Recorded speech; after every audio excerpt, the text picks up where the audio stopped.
And finally, we turn our attention to our top story tonight.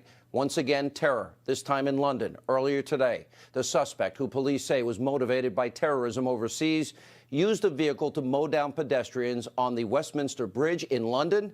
After he exited the car, the suspect fatally stabbed a police officer outside of Parliament before being shot dead by police. Now, here's how this horrific terrorist attack unfolded earlier today. Take a look.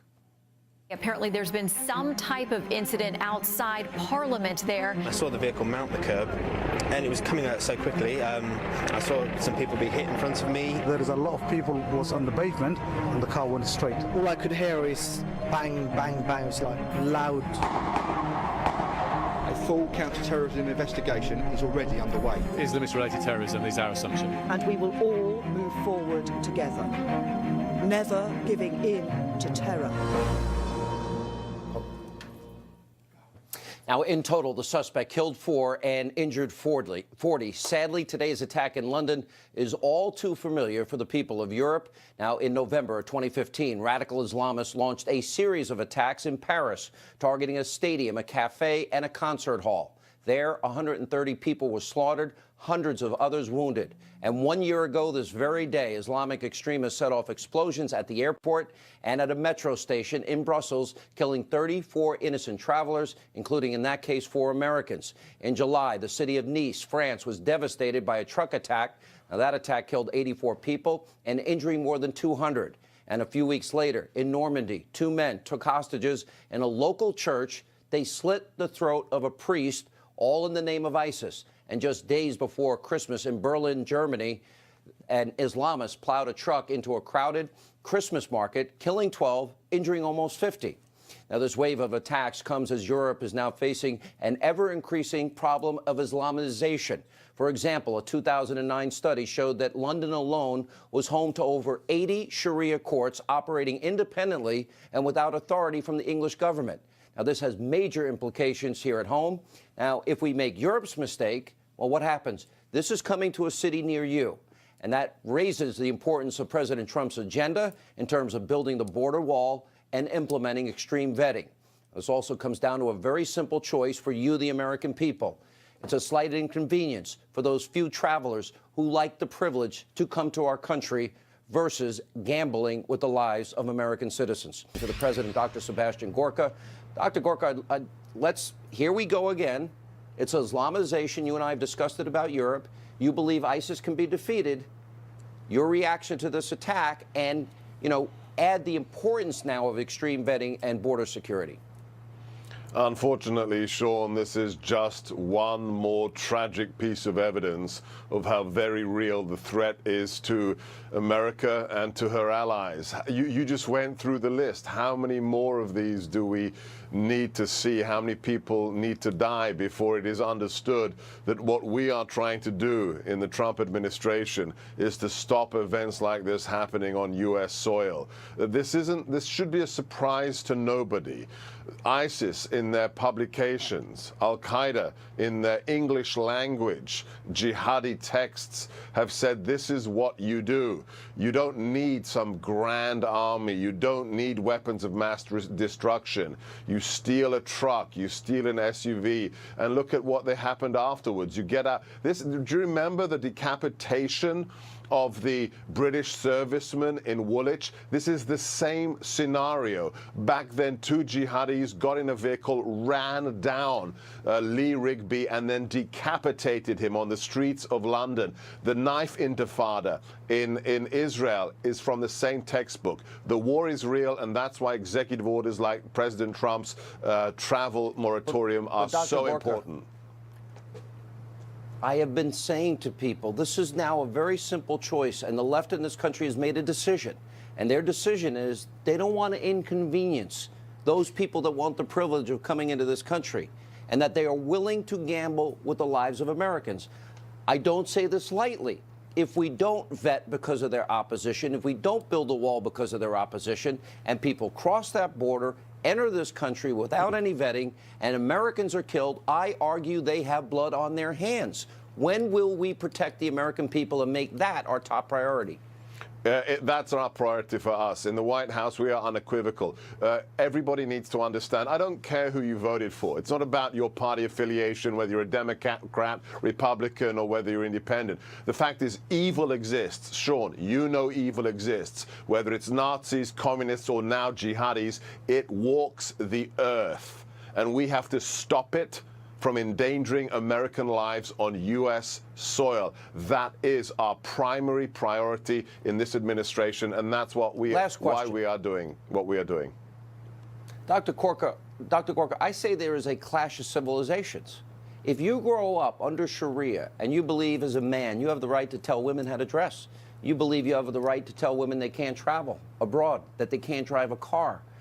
You say a woman can't leave the house without a male relative. Many of these countries that live under Sharia, that is their law. Marital rape in some countries is not a crime. Gays and lesbians are killed as a matter of course. Christians and Jews are persecuted. Is it even possible to vet what's in the minds, hearts, and souls of people if they grow up in a culture that so contradicts our constitutional form of government, sir? That's a fabulous question, but you nailed it at the end. The bottom line is, what is your attitude to the U.S. Constitution? It is not a right of anybody to come and live in the United States. If you want to come here, the measure will be whether or not you respect the constitutional order of this nation and the founding documents. If you don't, Sean, I don't care if you're a member of the KKK or a member of the Communist Party, you are a threat to the United States. And global jihadism is a threat just like those prior ones. All right, Dr. Gorka, as always, thank you for being with us. Joining us now, the author of the New York Times bestseller, Treason, former Speaker of the House, Fox News contributor, Newt Gingrich. You know, Dr. Gorka mentioned evil, Mr. Speaker, and I wrote a book once, Deliver Us from Evil, and I looked at the last 100 years of human history. You are a great historian. Over 100 million human souls destroyed by evil. When you look at Nazism, fascism, totalitarianism, communism, the killing fields, Pol Pot. This is a clear and present danger today. It is modern-day evil, radical Islam.